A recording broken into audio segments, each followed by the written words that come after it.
Guys, we're here with W.T.F car reviews, and today we're reviewing the all-new 2026 Kia Carnival LXS. And a big thanks to Malike and the rest of the management and staff here at Regal Kia in Lakeland, Florida for helping make this review possible.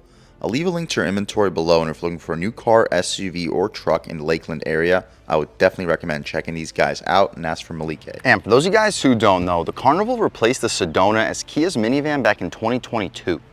Facelifted last year for 2025, updating its grille, headlights, taillights, wheels, as well as EV9 inspired trim pieces. Inside, Kia updated the infotainment system and gets new dash-mounted climate controls shared with the media controls. The 2026 Carnival is available in 5 trim levels for the non-hybrid. All get Kia's powerful 3.5-liter naturally aspirated V6 with 287 horsepower, made it to an 8-speed automatic transmission, sending the power to the front wheels, ranging from the $37,000 base LX up to the top $51,000 SX Prestige. Here we have the LXS, sitting right above the base with a $39,000 base price. What else do we get for that money? Let's jump right in. So even though we just have the LXS, we still have full LED headlamps, black headlight housing, LED daytime running light, and the updated grille that we've had since 2025. We get a radiator for the 3.5-liter naturally aspirated V6, full front parking sensing, that's an appreciated touch for the LXS, and some faux aluminum trim for the lower front bumper, and a panel housing our advanced safety features. The gray metallic paint color really pops here in the Florida sun. The wheel and tire setup, the LXS gets these black 17-inch rims. They look really cool, wrapped in Hankook Dynapro HP2 all-season tires. Dimensions are 235/65 R17. The 65 sidewall should keep the ride quality really plush, and we'll see how the 235 wide tires put this V6's power to the ground. We had all body color trim for the wheel well area, new trim pieces for the 2025 model year. The mirrors are body color with an LED turn signal on them, blind spot monitoring on the glass. We had all black trim for the window trim with the aluminum contrast out rear, smart access for all 4 doors with the button to open up the sliding second row. I'll take a step back. Hopefully you guys can pick up the side profile on this 2026 Kia Carnival, and I'll take a step closer. We can take a quick look at the window sticker and see everything we get on this 2026 Carnival LXS. With a $38,990 base price, these are all the standard features on an LX. And with the LXS, we have 8-passenger seating with a second row child-minding seat, power driver's seat with power lumbar, Syntex materials, heated front seats, and their leather-wrapped steering wheel and shift knob. $300 to floor mats, totaling us out at $39,285, $1,435 for destination, totaling us out a tick under $41,000. So we are getting up there in price, but this is a really good value vehicle considering the space, options, and features, and powerful naturally aspirated V6 that you can put regular fuel into, just no easy fill. We get LED taillights too, same rear wheel and tire setup. The only difference is a smaller brake caliper. We got a guy next door mowing the lawn, but I'll hurry up this exterior portion. I mentioned the LED taillights. Shout out Regal Kia in Lakeland, Florida for helping make this review possible. Updated Kia badge with an aluminum flare to it. Full rear parking sensing, Carnival badge in the lower left corner, and our exhaust tip in the lower right corner. And speaking of the exhaust tip, let's fire up this naturally aspirated 3.5-liter V6 and hear how she sounds.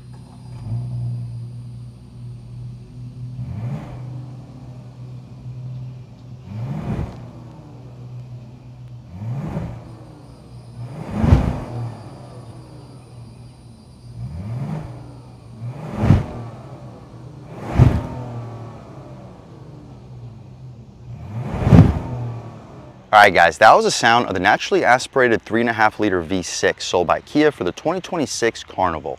And it sounds okay, very quiet, but cranking out a lot of power at 287 horsepower, 262 pound-feet of torque, made it to an 8-speed automatic transmission, sending the power to the front wheels. You can expect 0 to 60 with a good launch in around 7 seconds. The hydraulic struts are appreciated. We can shut this hood right down, take a step back, and walk around this 2026 Carnival LXS one more time. Let's take a step inside and see what we get with probably the best value family vehicle out on the road today. We'll set these lights back to auto so the car's not yelling at me.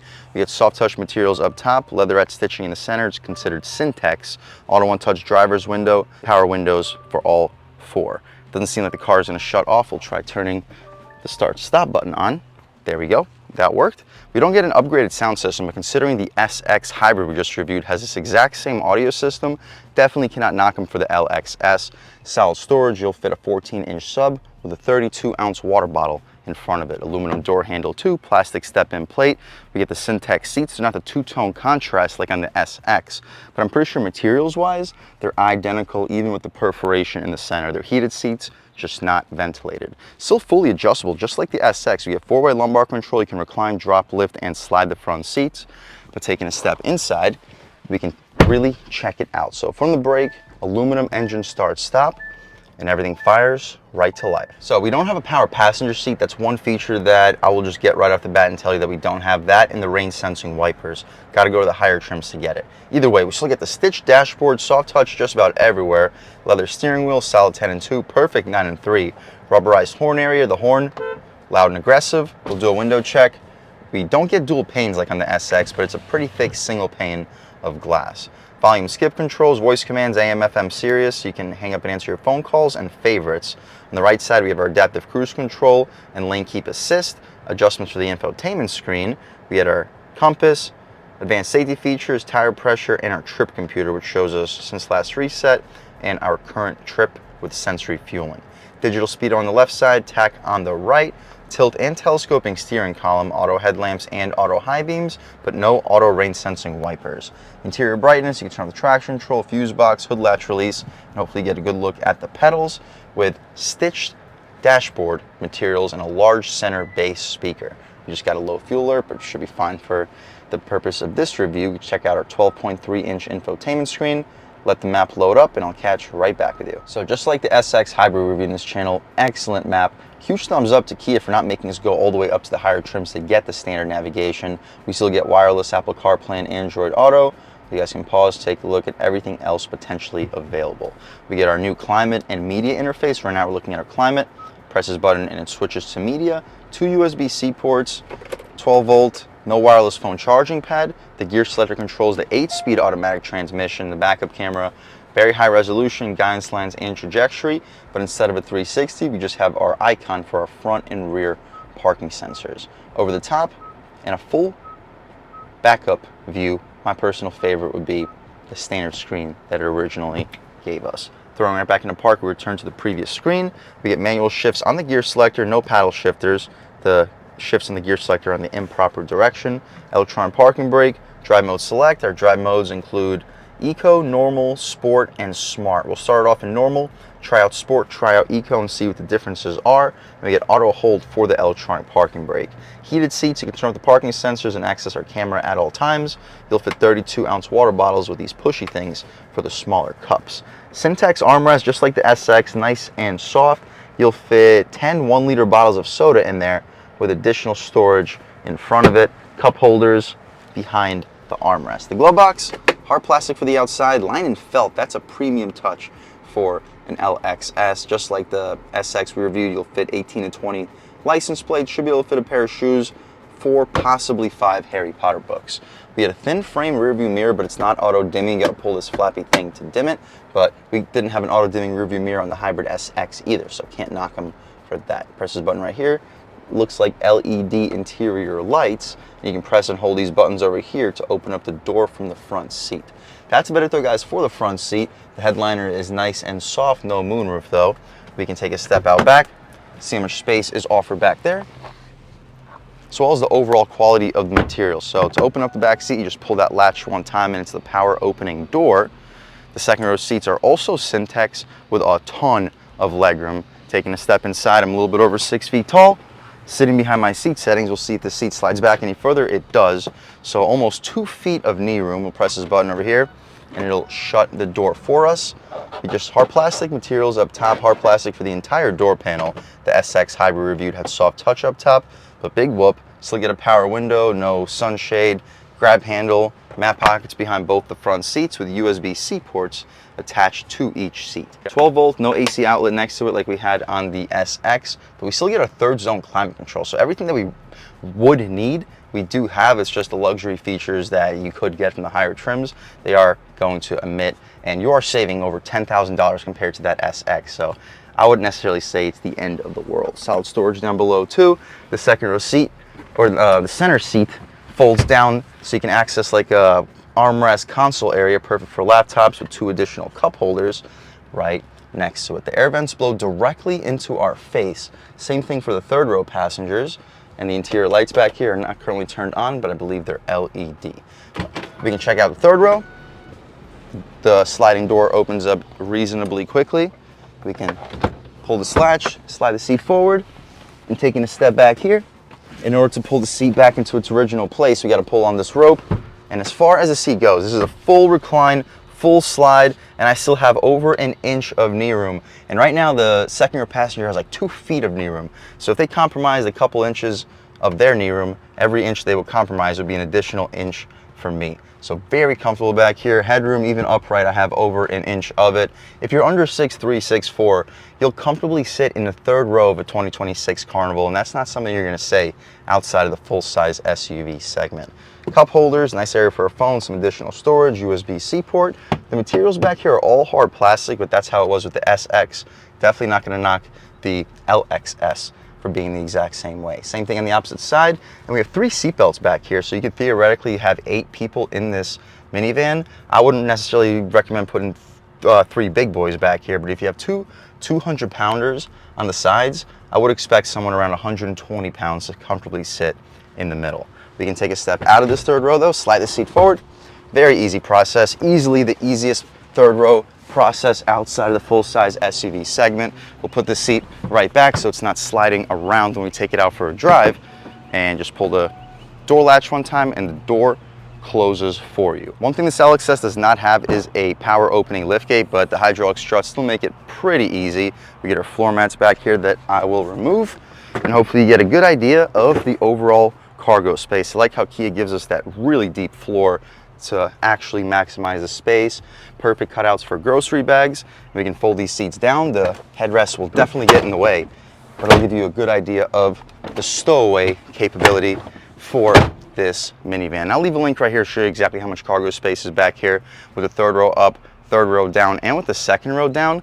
But for the most part, this is definitely one of the more practical vehicles on the road today. We can shut this trunk right down. It would be nice to get the power liftgate, but if that's the only feature we're omitting here in this LXS, while still being under $40,000 for the base price, I think this is still a very nice vehicle considering the space, materials, features, and V6 performance. That's about it though, guys, for the inside and outside of this 2026 Carnival. Let's take it out for a drive and see what it's got. All right, guys, now just about seen everything we need to see with the inside and outside of the all-new 2026 Kia Carnival LXS. Let's take it out for a drive and see what it's got. My first impressions, the response immediately feels a little bit less responsive compared to the hybrid. The electric motor in the hybrid really gives you that instant response, and this V6, trust me, it does a very, very good job, but the hybrid does feel a little bit punchier as soon as you step on it. Where the hybrid will not exceed is the up top, straight out performance. This V6 is a screamer compared to it. Steering though in normal mode is essentially non-existent. This is one of the lightest steering racks you're going to feel. I know a lot of you guys like the light steering racks, especially in a large family vehicle that you want to be comfortable in. It's not a sports car where you're trying to feel every single piece of the road. Here, you're not going to feel any of the road. It feels like you're basically driving a video game steering wheel. But the handling, the brakes feel good, the turn-in feels fine. It's just you don't really feel anything through the wheel. We'll see if it changes up in sport. Yeah, let's see what it is in sport. A little bit heavier, yeah. Sport helps out the steering. Not much. It definitely makes the throttle response sharper. But with just front-wheel drive and 235 wide tires, sport might make things a little bit too sensitive. Taking a step out here. Good ride quality. About half throttle.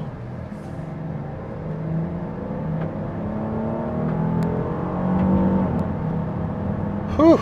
Yeah, not bad at all. We can slow down a little bit, try out a moving pole on the gas. Woo! I mean, it is definitely a screamer up top. It feels a lot quicker than the hybrid when you actually put your foot down and get that full performance. All right, guys, taking a step out here, we'll go over these railroad tracks, see how the overall ride quality is.